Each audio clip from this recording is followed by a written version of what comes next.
Hey, good morning, good afternoon, or good evening. Hope you're well wherever you are. Happy early Father's Day to the dudes who are dads out there in the world doing the darn thing. I want to talk about visualizing the fretboard. Haven't gone live in a while, so I hope that all the tech is set up correctly and that you guys can hear me correctly. I'm going to use this groove in, what's up, Wayne? I'm going to use this groove in the key of C major as the example here.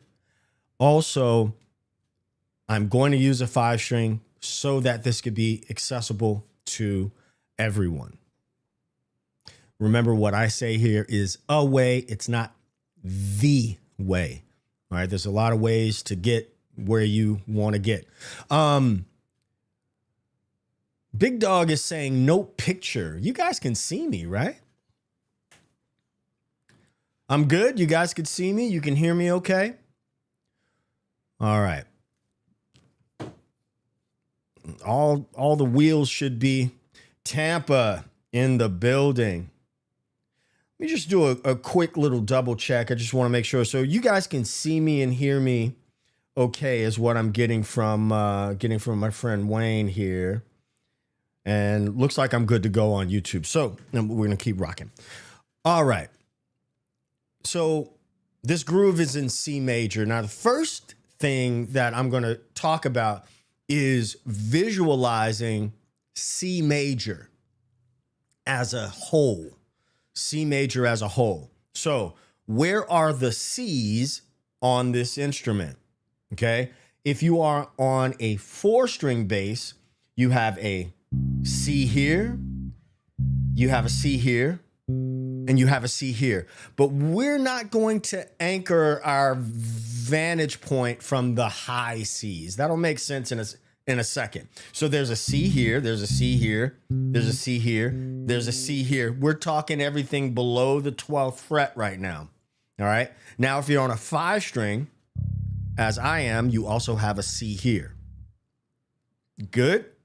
Now, when we talk about scales and scale patterns, in my opinion, in my experience, or, the way that I approach it is I use these different fingerings as a visualization, okay, of the landscape of that parent key. So what that means is from the lowest point of my instrument, I'm going to see that C major scale, right? If you have a 5-string, one of the best things that you can do for yourself is to use all of the strings, learn all of the strings, right? And learn your scales and things like that from the lowest point. So here's C major, starting from the low C, 1st fret of the B string. Now I can get that entire two octave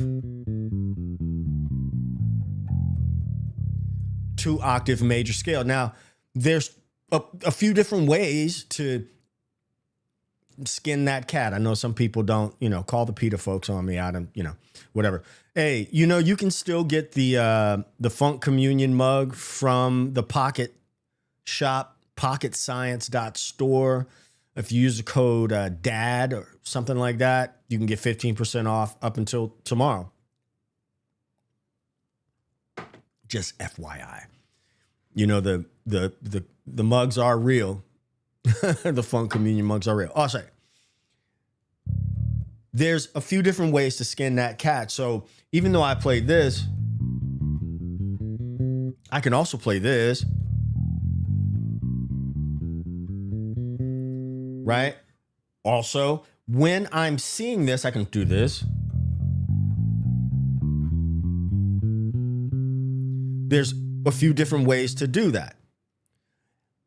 And that is going to, the ability to visualize those different ways of playing it are going to, going to become evident as I play through this groove and add different things. All right. Now, let's talk about the chord progression. We're playing a C major or a C major 7. That's 1. We're playing an E minor 7, which is 3. Right? C, D, E. So 1, 3. And truth be told, that E minor 7 and that C major 7 are related. Why? Let's look at it. C, E, and G. That's my C major triad, right? But watch this. Here's my E minor triad. If I play E minor and add a C on it, all I've done was played a C major 7 chord, right? So that E minor 7 could also be looked at as a C major 7 with the E in the bass. Let me know in the chat if that makes sense. They have the same notes. So from a high level, I visualize the entire scale, the entire key as one thing. And then we can get meta with it and start looking at individual chords. So the chord progression: C major 7, E minor 7, or C major 7 with the E in the bass, and then F major 7. F major 7 is the 4. Essentially, we're going from this chord progression is 1 to 4, right? So it's going to be C. What I'm going to play in the bass is C, E, and F. C, E, F, 2, 3. Now C, E, F, and the last time I'm going to end up on D minor 7. C, E, D. D minor 7. What is D minor 7 in relationship to the key of C? It is the 2, right? So again, that's sort of going meta with it, but I'm still visualizing the entire scale. So let's look at this position here, from this fret to this fret, right? From the first fret to the 5th fret. And I'm going to do everything in my power to play just in that area. And the first thing that I'm going to do is just play the scale. This is just for demonstration purposes so that you can see what I'm talking about when I say visualizing the fretboard.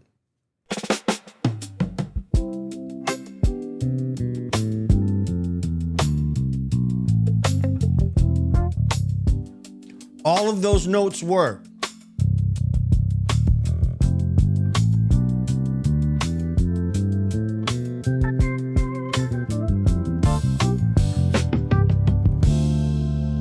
Now I'm going to play the roots.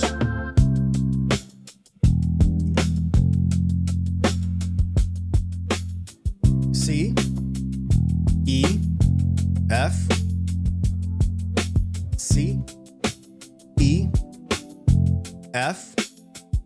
Now C, it's still on F there, my bad. So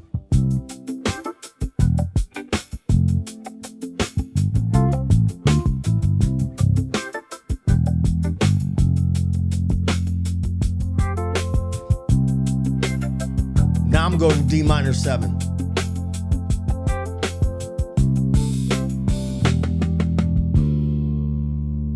Now, notice Philly in the building. Philly in the building. We got 2 Philly people in the building here. 2 Philly folks. So notice that when I started doing stuff like I'm just playing a C major pentatonic, right? C major pentatonic. And also I'm borrowing vocabulary that we hear all the time, especially if you are a soul, funk, R&B lover. You hear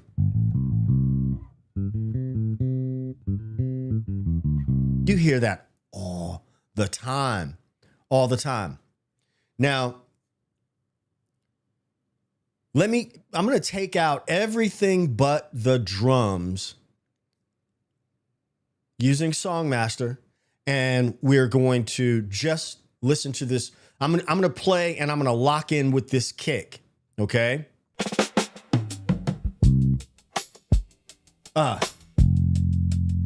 Missed one.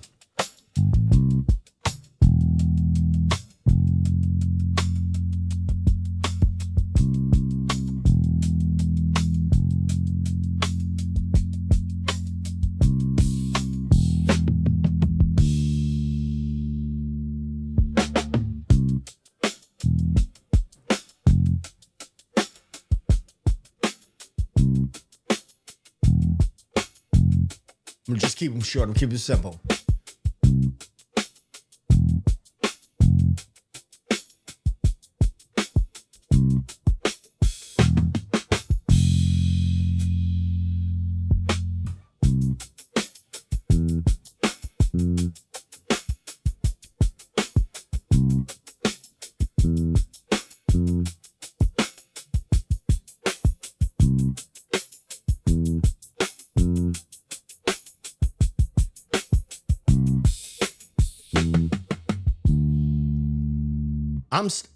I'm utilizing that scale shape. I sure hope I haven't lost anybody. Let me know if this is making sense for you in the chat. But again, seeing the entire thing. Now I'm going to play that again with the drums, and I'm going to add more movement rhythmically. My first order of business is going to be thinking rhythmically. All right.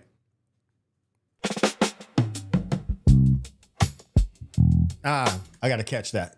My bad.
So I'm utilizing rhythm, that pentatonic vocabulary that I have at my disposal, things that I've played before. So if you pick up little bits of vocabulary, you can, the same way that you pick up little bits of vocabulary in your natural language, you pick those things up and you use them in context, and then they start to stick around.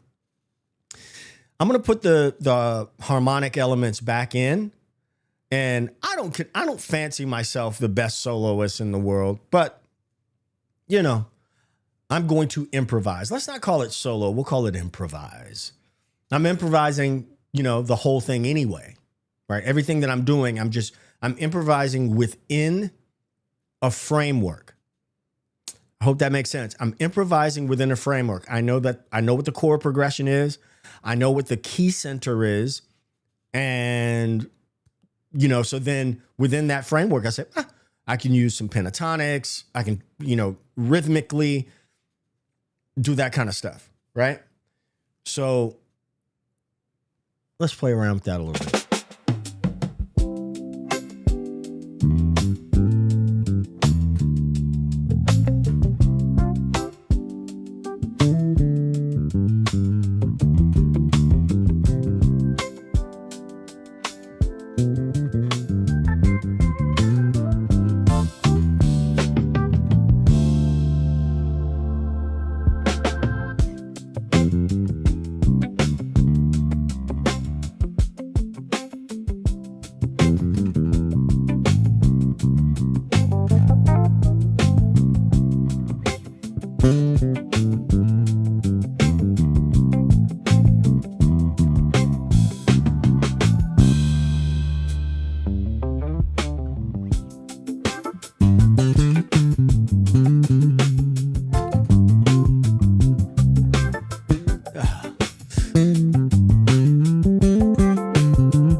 Not bad, I don't think.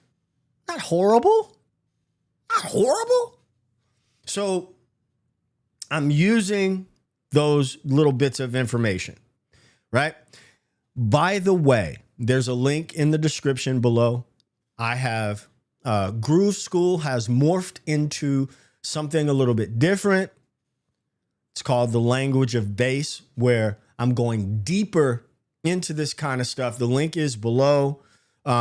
You can start with the Conversational Bassist, that book, and it talks about being, using music as a language and looking at it like that, and principles that ultimately help you to teach yourself. So my goal is to help you be able to teach yourself and play the music that you actually love and want to play. You can find all this information at tedtalksbass.com, or utilize any of the links below this stream. So let's just review. For me, I look at, I want to know the game I'm playing, the neighborhood that I'm in. This thing, it happens to be C major. And then I know what the chord progression is, right? What the chord progression is and what those chord tones are as well for each one of those chords.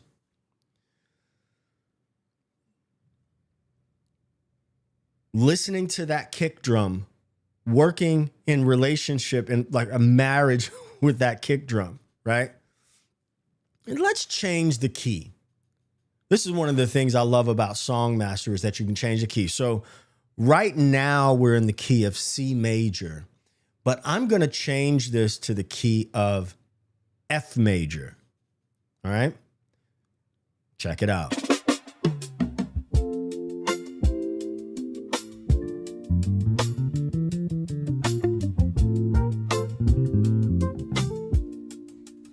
This chair is so weird.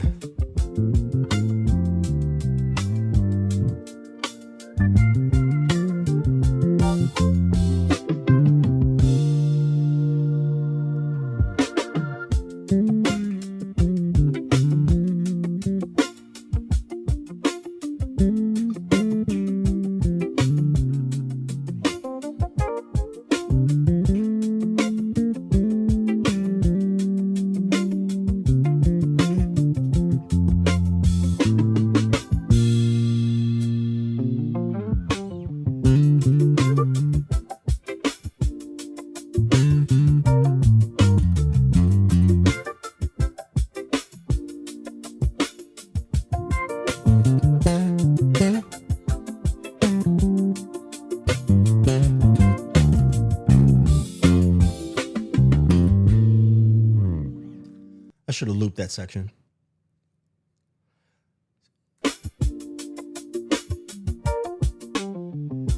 So now I'm in the key of F. Let me go back to, I won't loop it. I'll just play it.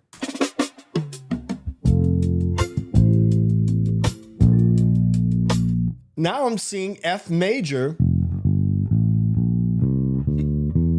Excuse me, like that. But since I'm on a 5 string, also see F major like this.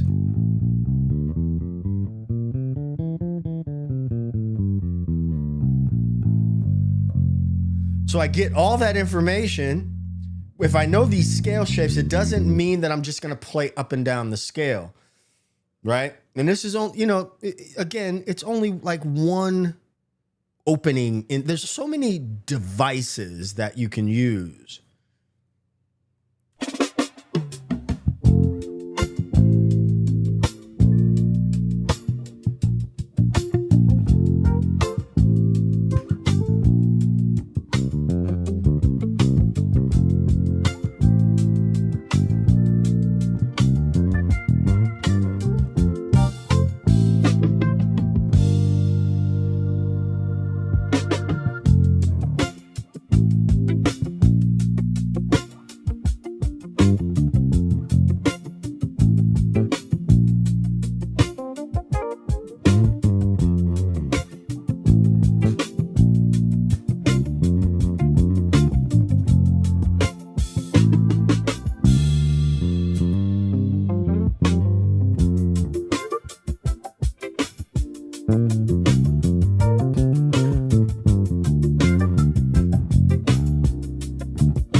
Let's move into another key. Let's go.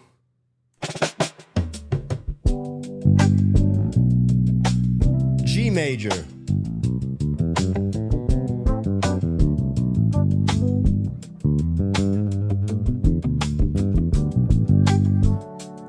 I said I'm moving to G major, so I just changed the visualization, and I'm moving to my key center here, G, here, right? And I'm still below the 12th fret. Here. Oh.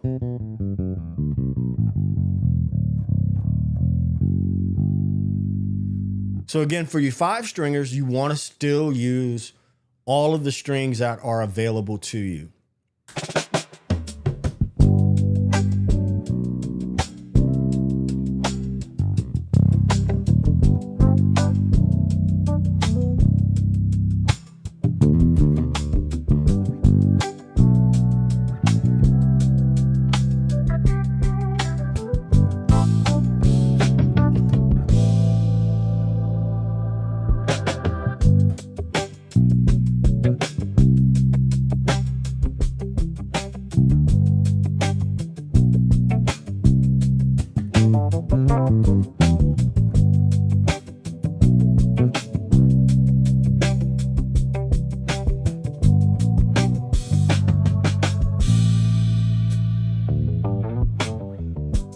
So you hear that?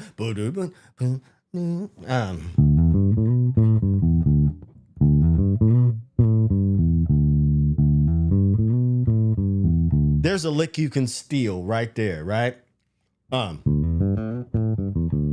There's a lick you can steal. Well, what is that lick? How do we steal, borrow, use that lick? Well, let's figure out how the sausage is made. If this is my key center, G major, and it starts here, then I know that this is, when you practice your scales, 1, 2, 3, 4, 5, 5, 6, 1, and then slides up. What is this note? It's really the 3 or the 9.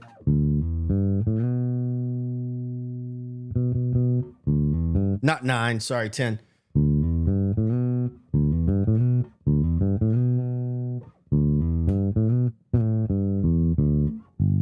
Then resolve back on the G. Well, how would I take that and use it? Thanks for the super chat.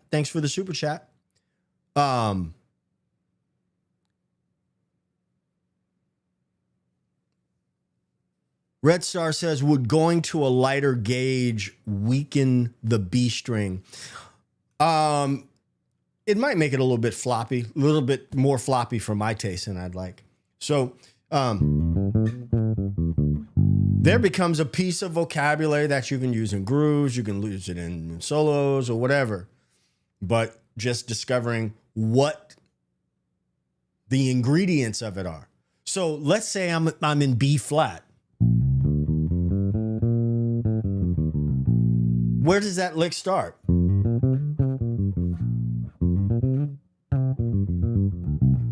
Then you could take it.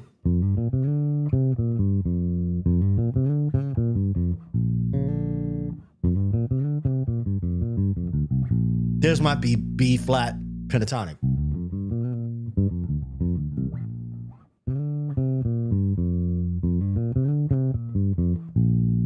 You dig?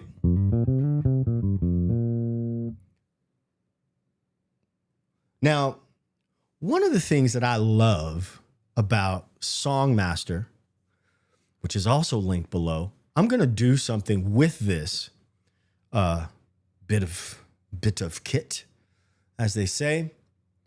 And maybe I should show you my screen so you can see exactly what I'm going to do. You don't have to, excuse me, cop this software, but if you want to, you can use the QR code there at the bottom. So check this out. I'm going to go to Tools. And we're talking about vocabulary and building vocabulary, getting vocabulary, right? So watch this. I'm going to go to Tools, and I'm going to turn on the key trainer. And really, let me just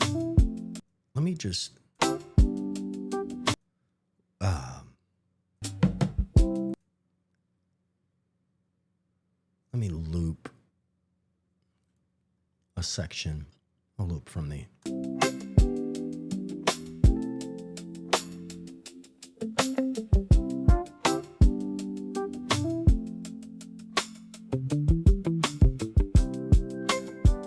There's another bit of vocabulary.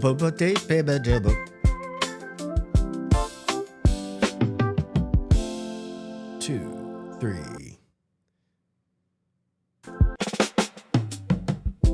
Okay, so it's going to start off in C, right? Now I'm going to turn on this key trainer, and I can set the key trainer up to move. Let's make it move in the circle of fourths. What does that mean? We're going to start off in C, and we're going to go to the key of F, and then we're going to go to the key of B flat, all right, and so on. Ready? I'm going to only have it repeat one time in each key.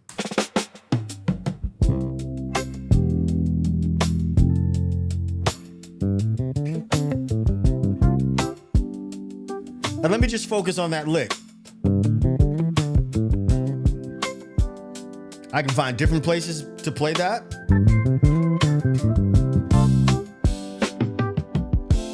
I want you to see my... Now we're going to go to F.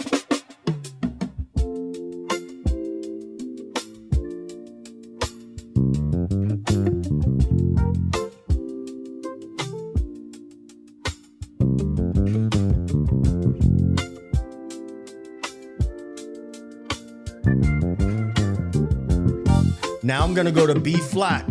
I got to be thinking, where's B flat? Here.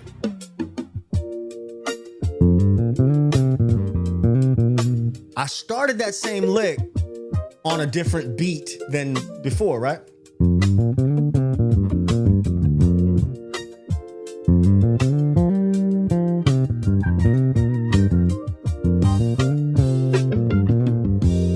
Now I'm going to go to E flat.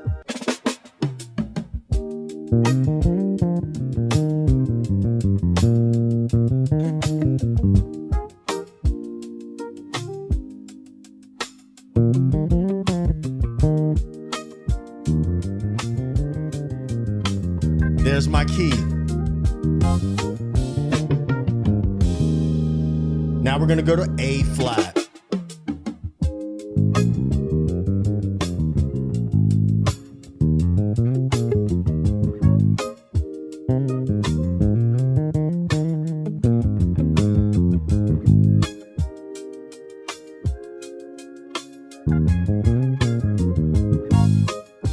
Next key is D flat major.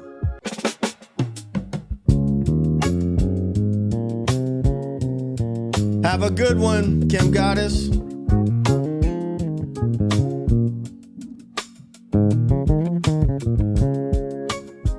Do you see what I'm saying? So being able to do that much is just knowing where those key centers exist in the scale. Jesus, where was I? G flat.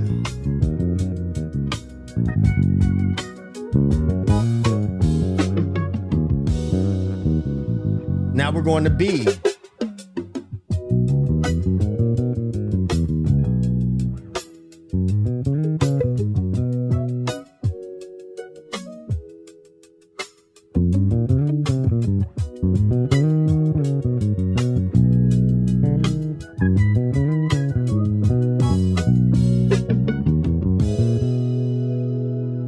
E.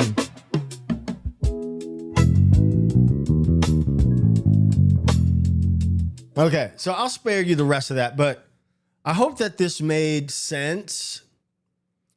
Just giving you a peek into some systems, some mindset, some, maybe not mindset, but some systems. Let's call it that. When I've taken lessons before, obviously, but whenever I took lessons, I wanted mostly, I wanted to know from my instructors, why? Why are you choosing those notes? Why are you choosing those rhythms? Why are you making the choices that you're making? And how do you come to those decisions? And so that's what my teaching style is about. That's what the language of bass is about. It's about showing you systems that you can use to learn anything that you want to learn. Anything. There's a big difference. I see it all the time online. I spend probably too much of my time online, and I see, people doing their thing, and it's all good. It's all good. But a lot of times I see people and I can tell that they're looking at a chart or they're looking at tab or something like that. And that has its place, although I do not like tab at all. Not even a little bit. I don't like it. But what happens is they're so fixated on that if the tech went down, the iPad crashed, if the wind blew the paper away, they wouldn't know what to do. And that's because they're only being shown what's on the page. Now, I'm going to use an analogy here real quick before I get off. And I don't know why this analogy is coming to mind, but it's Martin Luther King's "I Have a Dream" speech. Stick with me. Stick with me. As I understand it, that speech is not the speech that was planned. As I understand it, I'm no historian, but as I understand it, that speech, there was one version of the speech or whatever, and for whatever reason, he has to go off script, right? And as I understand it, again, I'm no historian, but as I understand it, Mahalia Jackson says, "Martin, tell him about the dream." So then he improvises the rest of the speech. Well, how is he able to improvise the rest of the speech? Well, he knew he knew the message that he was trying to convey, right? He also had the experience of preaching. So he brought all those mannerisms into what is now an improvisational space. All the words that he had said before. Maybe not in that order, maybe not in, you know what I'm saying? Maybe not even in that context, but he had said them before. So there was no issue with going off script, right? He just pulled from what he knew. And music is the same way. Bass playing is the same way. And not to separate Lefty bass covers. What's happening? Good to see you. It doesn't mean that it doesn't mean, Lefty bass covers has as his profile image a Groove Trucker hat. And I say that because the Groove Trucker hat is my design. Thank you for that, Lefty bass covers. And I can tell you that you can get yours from pocketscience.store. So anyway, I hope that message came across as I intended. I have a 3 o'clock load in, I think it is. I think it's 3 o'clock. And let me see. Because I'd stay on here with you longer. That's the backline information. Okay, I got until 3:30 to get to the spot. Got until 3:30. So I'm going to turn off the key trainer here. And I just I'm going to vibe out a little bit on this groove because it is. And I'm also going to say something else, and this is going to piss some people off. When I said, man, I really want to do a lesson on fretboard visualization or whatever, but I'm not in a space to build a track. So I use Suno. Everything has its place, friends. Everything. Lefty bass cover says very good quality on the hats. I appreciate that. So yeah, everything has its place. And that's all I have to say about that. Fantasy is reality 67. I appreciate that. I haven't gone live in a while. Been having a whole lot of, other things. Been building the language of bass. Again, you can check that out at tedtalksbass.com. If you are a current Groove School member, you have already been granted access to the language of bass, especially if you bought a lifetime membership. You're in there already.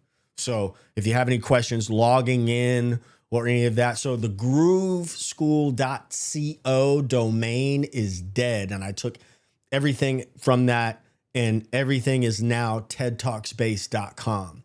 Doesn't that make more sense? I'm learning.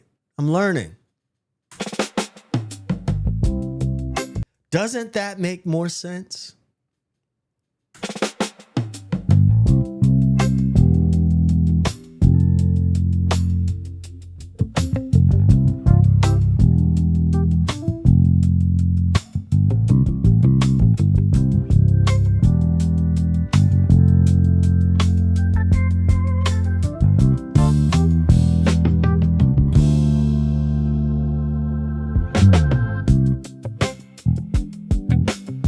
Forgetting that the rhythm changes there. Let's talk about that before my battery dies. Let's talk about that. I said that the rhythm changes, and that's very important. Let's take a look at that. Cedric Brown in the building. Do you see that? Those are what we'll call a push. Right? Push. Bah.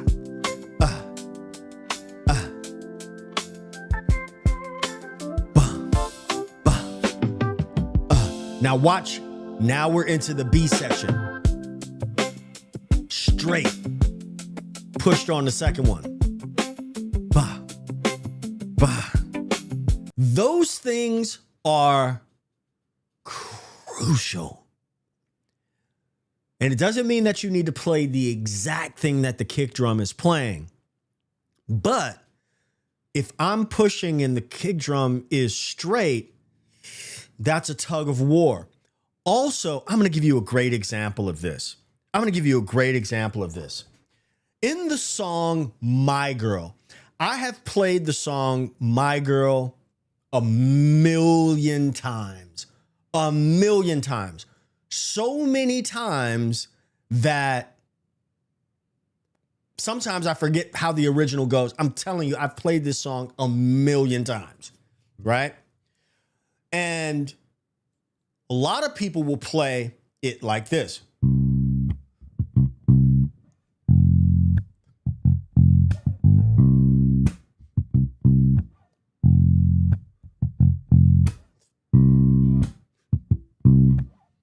Right? I'm exaggerating.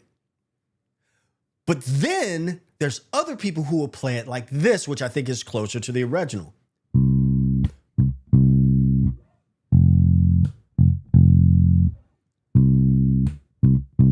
Now, you see that there's a big difference in those rhythms, right? Let me just play. I'll keep it simple and I'll play just the roots. Here's the first way.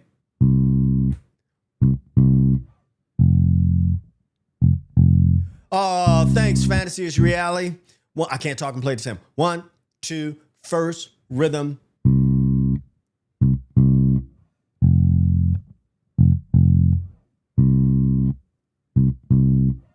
Second rhythm.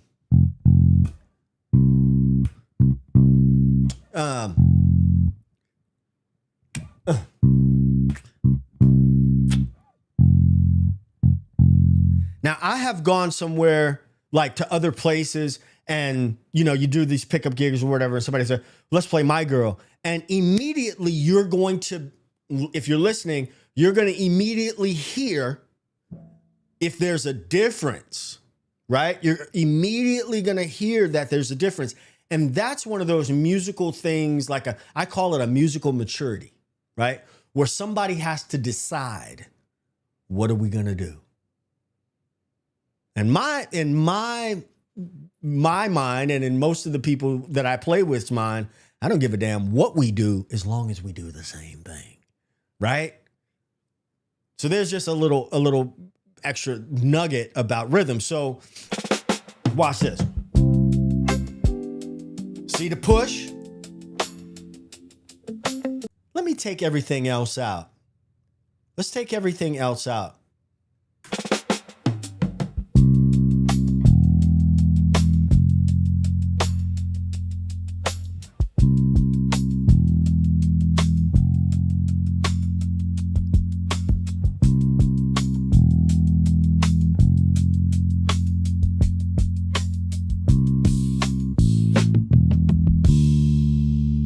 Now the second rhythm.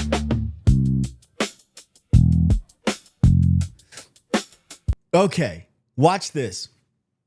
Let me know if you want me to make this track available to you. Let me know if you want me to make this track available to you as a type of 1 in the chat if you want this track as a play along. And if you do, I will put it together within the next hour so that you can get it and practice along with it yourself. Watch this. If I'm telling you, let's take away all the other little flavor packets that I put in there and say, we're just going to play the roots of each one of those chords. C, if you're on a 5-string, C, E, F. I'm moving these fingers out of the way so you can see what I'm doing. E, F. What if I could play it like this? C, E, F, C, E, D. You can play the roots there, right? What if I play the roots here? C, E, F for you 4-stringers, 3, 4, C. And it doesn't matter what finger that I'm necessarily playing with, I'm just playing the roots, right? C, E, F, C, E, D, right? Now let me find another place on the neck. So right here, I see the C major scale starting from my first finger. I also see it starting from my second finger. I can also see the scale starting from the root, from my pinky. But I'm on a 5-string.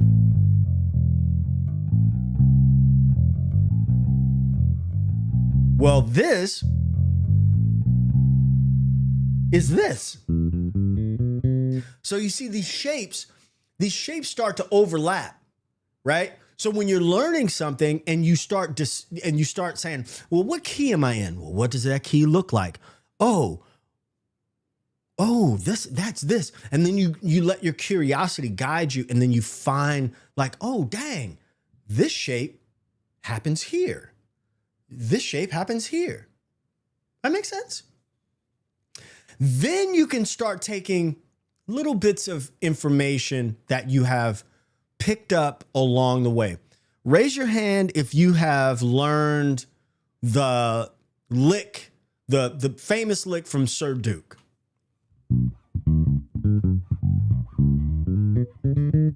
Right? Or have you learned that? So now I know what the stardust of that is.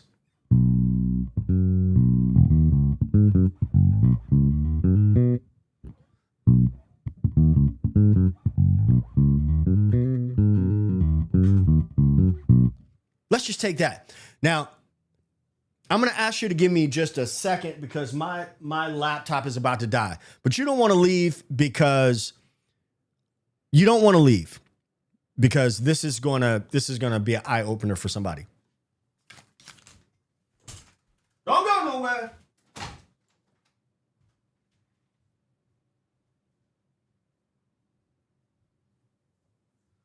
We got to plug up the laptop.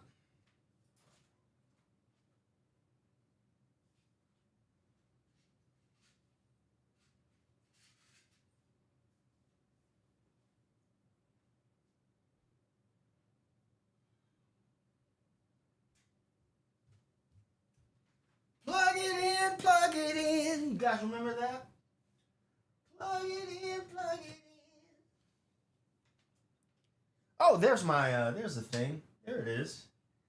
It is. Plug it in, plug it in. There we go. There we go. There we go. All right, this is going to be worth the wait, I promise you. I promise you. Beatrice Sims, good afternoon. All right, so watch this. Watch this now.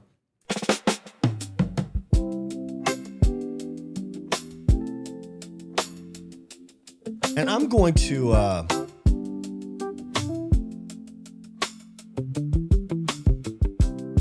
let me loop.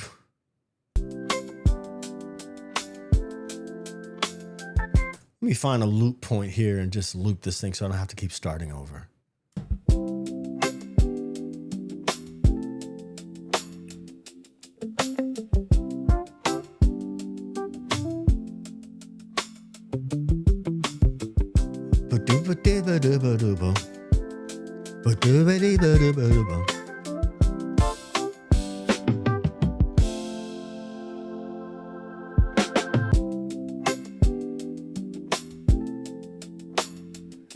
Beatrice Sims, you remember that commercial? Plug it in, plug it in.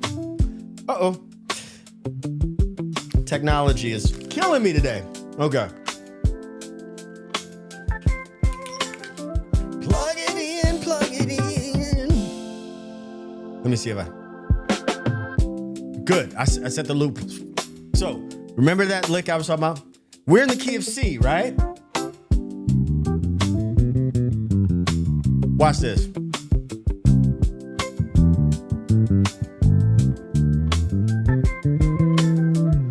There's the first part of that thing, right?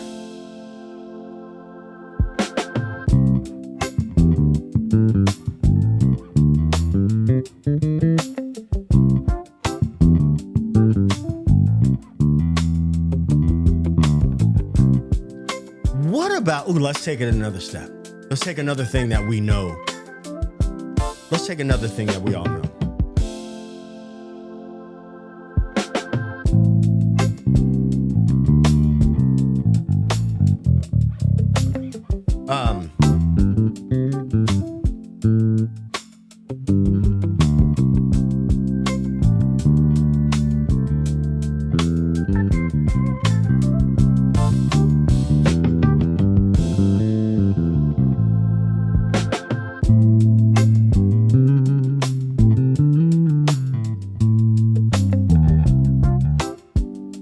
Just borrowed one thing.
I'm gonna take this guitar out and just, I'm gonna make up a little rhythm.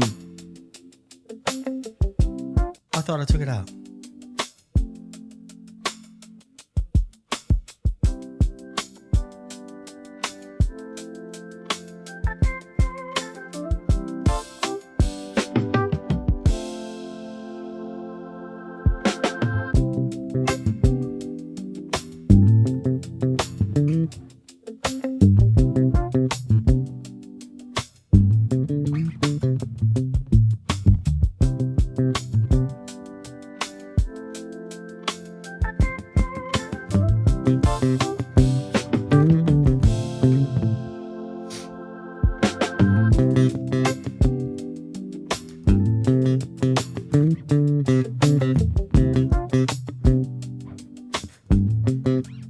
You want to know what that's for?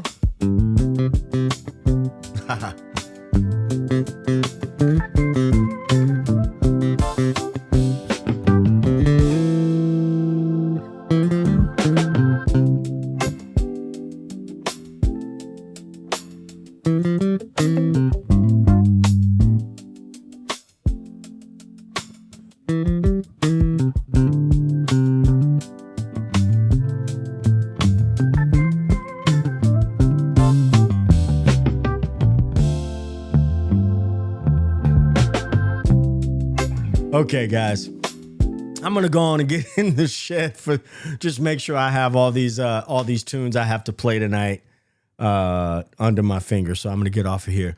But what I am gonna do is I'm gonna put this track together and give me about 30 minutes to export this and put it together, and I'm going to leave it in the pinned comments of this video so that you can download this track and practice along with it yourself. All right. It ain't rocket science. It's pocket science. I hope that you've had as much fun as I have. Check out the language of bass at tedtalksbass.com. I'll catch you on the next one. Peace.